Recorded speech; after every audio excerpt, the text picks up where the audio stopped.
I never thought it would get to this level. The scale is unreal.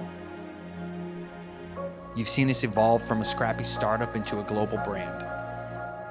Now it's time to show you how we got here. The work, the struggles, the support, the humor, and what it looks like to show up for humans.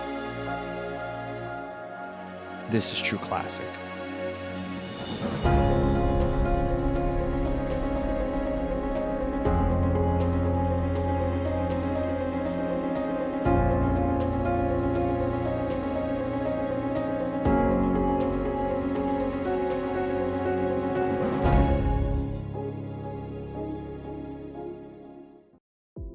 We just moved down here about 2 years ago. We were upstairs, but we grew out of it so fast.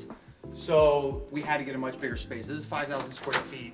Much better, much bigger. Come on in. It's like cribs. It really is like cribs. Check out the space that Greg, built. All himself. Just on a funny video. That's all it took, you know? No execution. Oh wow. Unlimited clothing. Oh wait, give us some of those curved hems. They just came out with curved hems. Oh, so I have the Pimo over here. So this is gonna change the game for this year. This is our final. I wanted you to feel it and really absorb what This is what it comes down to right now. Ooh. This is so different. It is different than the 60/40. You know, Smaller, little tighter collar. So we see how used it's a little bit thinner on the collar? A little bit thinner, not as big as the 60/40. See, True Classic is finally becoming like a little bit of a cooler guy brand. It used to be just like middle America, and now it's like the cooler guys are wearing all this stuff. But this is like stuff you can go out and go to a nice restaurant with, right? Like that's what we're looking for. Give it a feel. Give it a feel.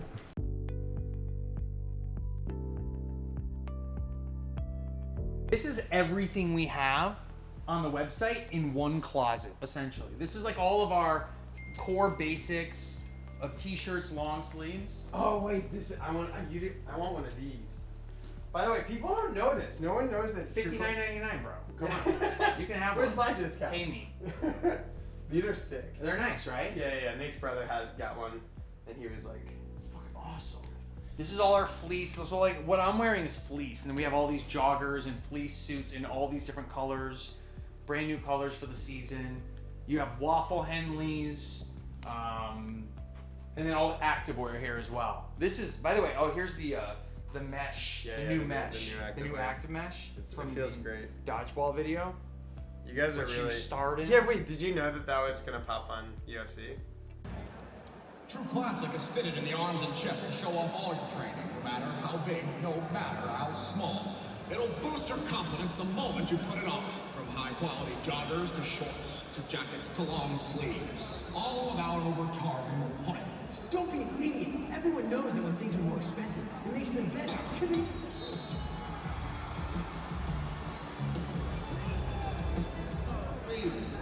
We're the ones that decide what goes up there. Yeah. That was. But dude, the nipple flap wasn't on the thing. I know. That was which is the best part of the whole video. I read that part. I know. I know. But I was so bummed because, by the way, no one in the audience gave two shits. Of course not. Of course, like not even a single murmur. I don't think of laughter. What I realized early on was that we didn't have enough time to do a podcast. So what I really wanted to do was just be on everybody else's podcast. But I wanted the background to look like we were in a podcast, just like they were on a podcast, versus just some office background. Not only does the podcast help get the brand out there, it also helps draw in employees that want to work here. They get to understand our vision and learn from some of these podcastings that we talk about, which has been really great for us, to be honest. Almost every single person that applies here goes, dude, I feel like I know you. I know so much about the company. Thanks for doing those podcasts. It really filled in a lot of the gaps for me. And I didn't anticipate that being such a big thing for people, but it really has paid off.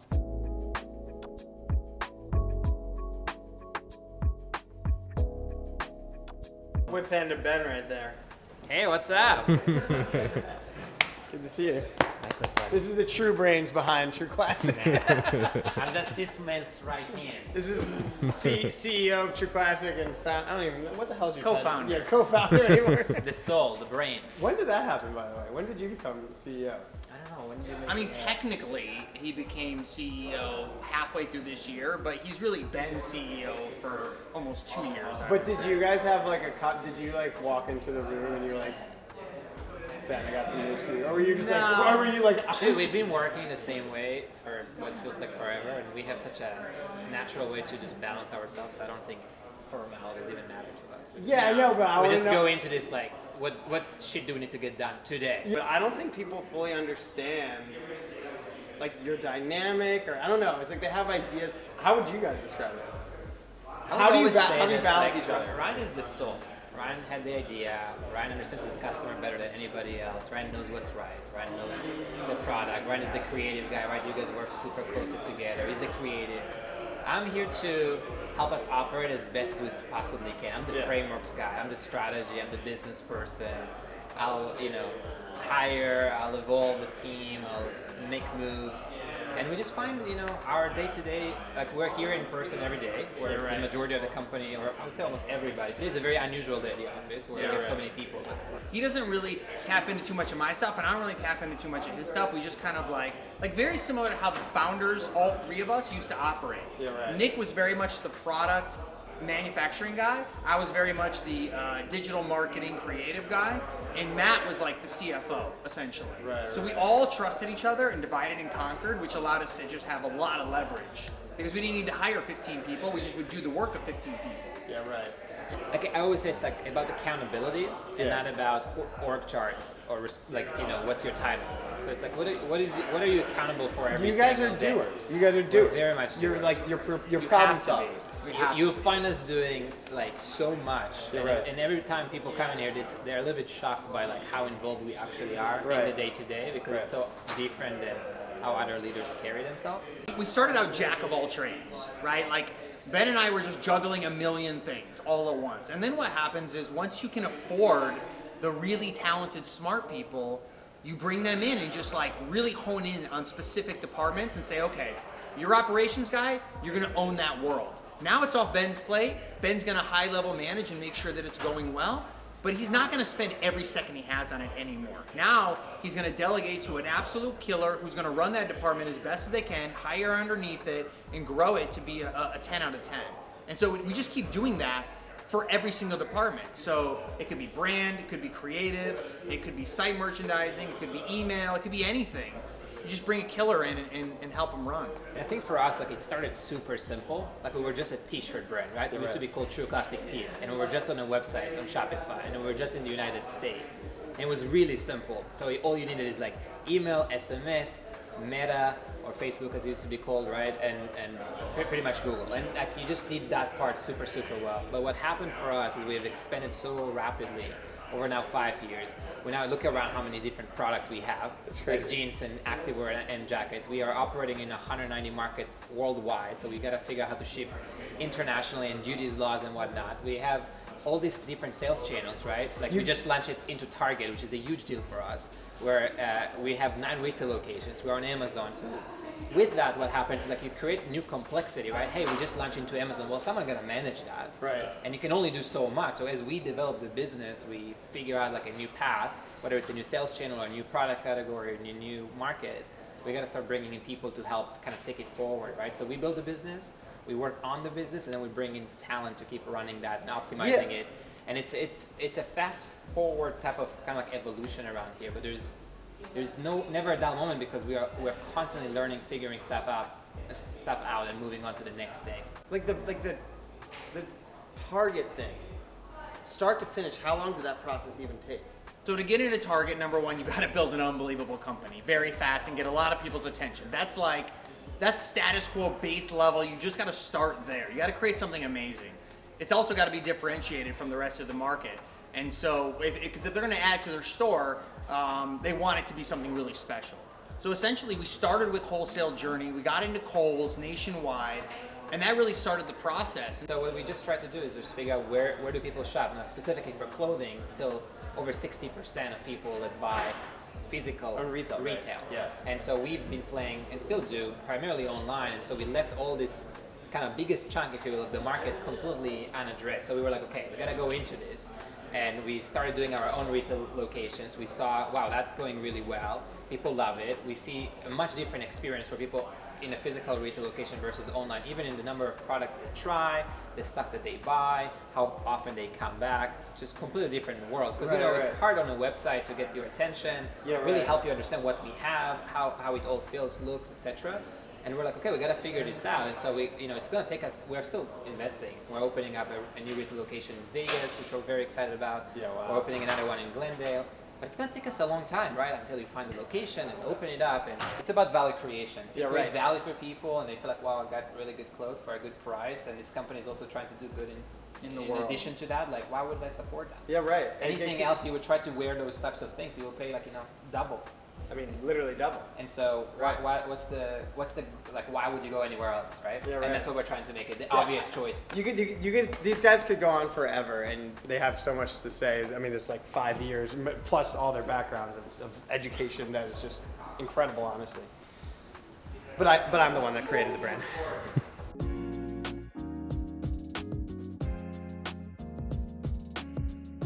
These are basically all the A players. These are the guys in school who got honors, valedictorian. These are the guys I would copy off of in high school, right? These are the smart people. I'm lucky to have them. Let's go check them out.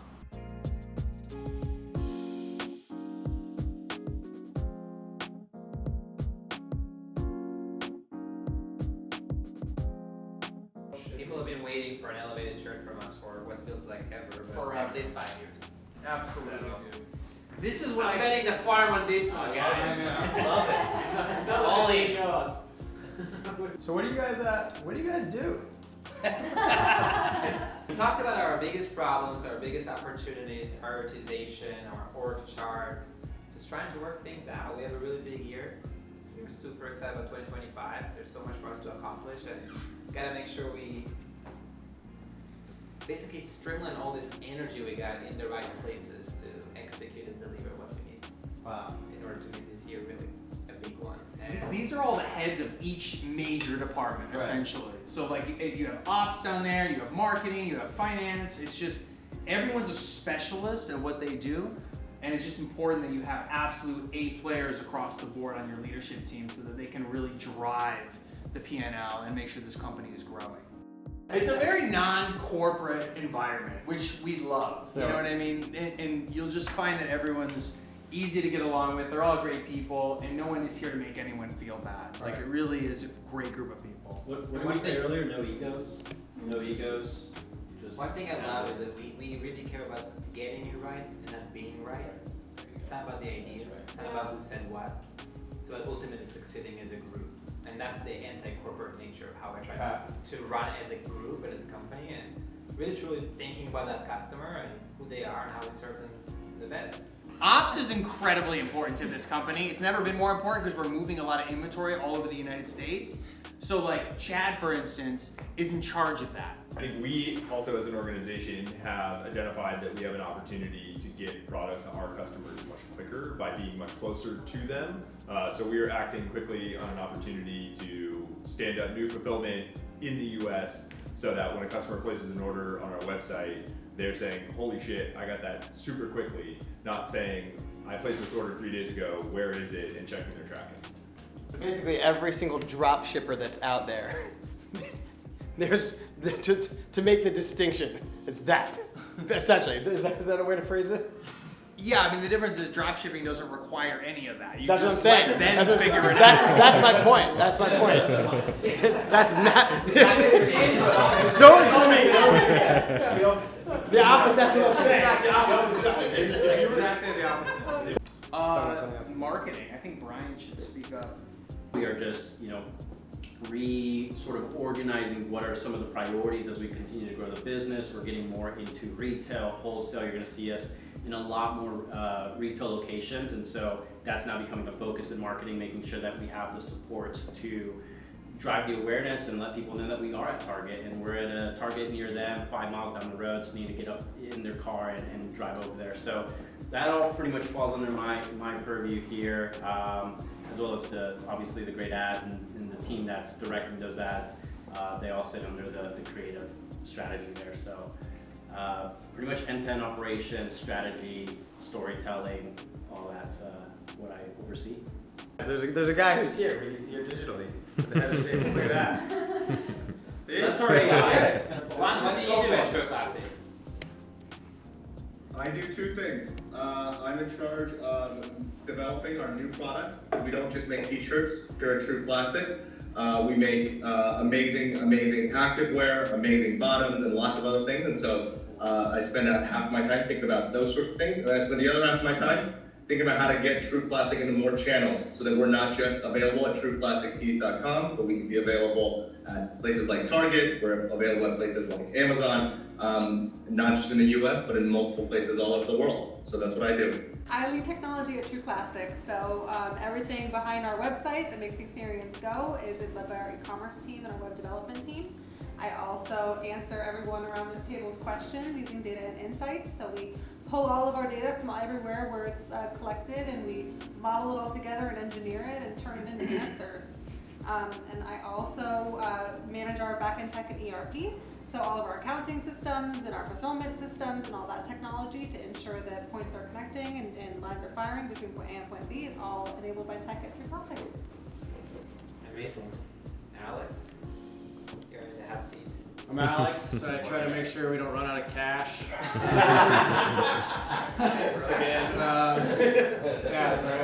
That's true. I lead FP&A accounting, demand planning, which is buying all our products. So if we're out of stock, you can blame me. And then our people and legal teams. So a couple different functions. We went through many scares of like, are we gonna get through this? He came in and really made the finance department run like a well-oiled machine. Honestly, he was one of the best hires we've made in the last 5 years. Ben and I say that every single day. We're so thankful for this guy. But yeah, we went through many scares early on, you know, but we have a nice line now. He's done a great job of getting that established, and he meets with all of our M&A conversations that we have. He deals with all those guys. He's been amazing. And if we ever go public, that'll be our guy.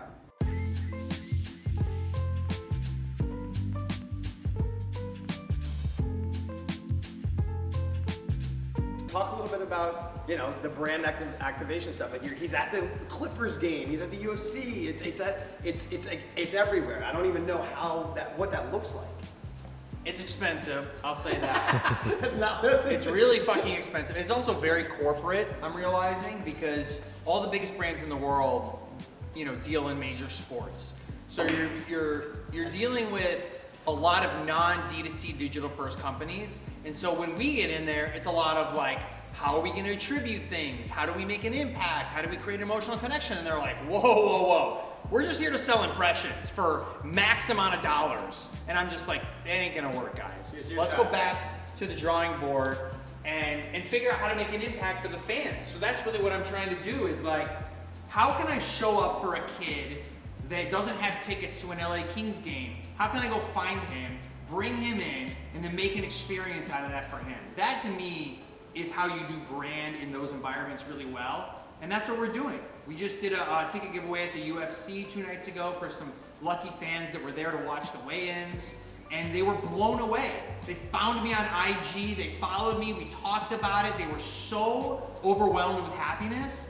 It was just like, okay, that is so much more valuable than a little tiny logo sitting in the rafters that nobody sees, you know, in the audience. So, what are you allowed to talk about pricing and stuff and what that looks, and how does it net out? I mean, you don't even know, right? You don't know. Yeah, it's like, okay, where it nets out is in the post-purchase survey. So when people make a purchase, they get asked, where did you find us? And if something makes an impact, it will show up there. You'll see a blip like, oh, the Clippers game is starting to make an impact. Really? You'll see it show, of course. So that's where you figure it out. So by checking back in with your customer base, that's what you're saying? No, everyone, when they purchase something, gets that question after they purchase. So they have to answer. Right. Well, they don't have to, but a good amount of people do. You're right. It's free. So they just like, oh, I found you on Facebook, or I found you at a UFC event, or whatever.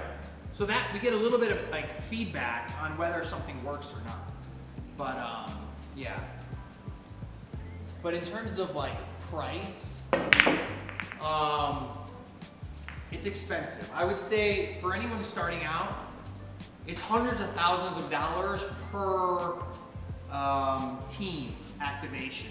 So if you're gonna do a deal with the NBA, you are terrible at pool. I haven't played pool in Let's like play for some big money.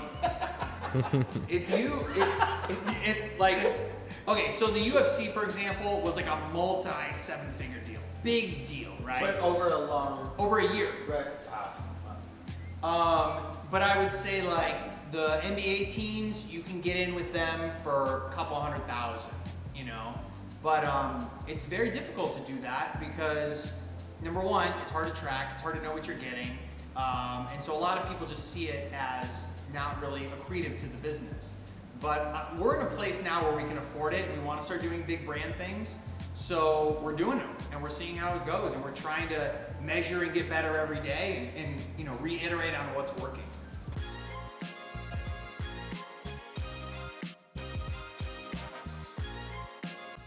Hey guys, thank you so much for watching episode 1 of Behind the Scenes. Every single week we're going to take a look at what's happening here at True Classic, how we think, how we move, how we feel, how we operate, and give you guys a look behind the curtain. So I really hope you enjoyed this episode. A lot more to come. If you have any feedback on how we can make it better, please let us know because we are newbies at this. We don't know how this is going to roll, but we rely on you to make things better. You run this company, not us. Thank you guys. Love you. God bless.